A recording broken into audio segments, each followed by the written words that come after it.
Nde. Wadi. Kwenda wapi? Ndakumboenda basi. Uya pano.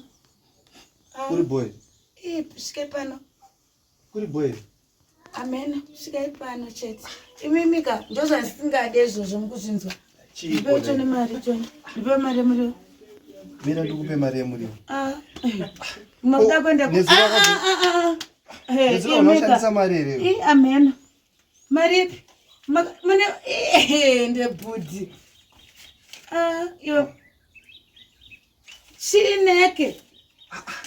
Saka usikuda mari yemuriwo ere. Ndikumbira ndiverengero mari yako.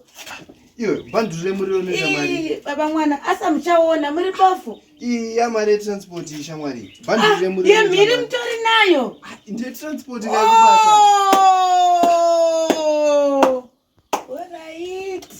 Shamwari, saro chitenga banduru remuriwo. Ndikutoda miri. Pane zvimwe. Mira tiche plan. Muriwo noita mari kwa market. Alright. Iwe chero notenga muriwo kwa iri kuda nyama. Veggie? Aya nyama ndodzoka nayo manheru kani. Saka kundiseka newe. Baba vana vangu. Saka kuda mari. Muri vana vatatu titese naso uno. Saka kuda mari. Ngeti kutoledza everyday unomboziya.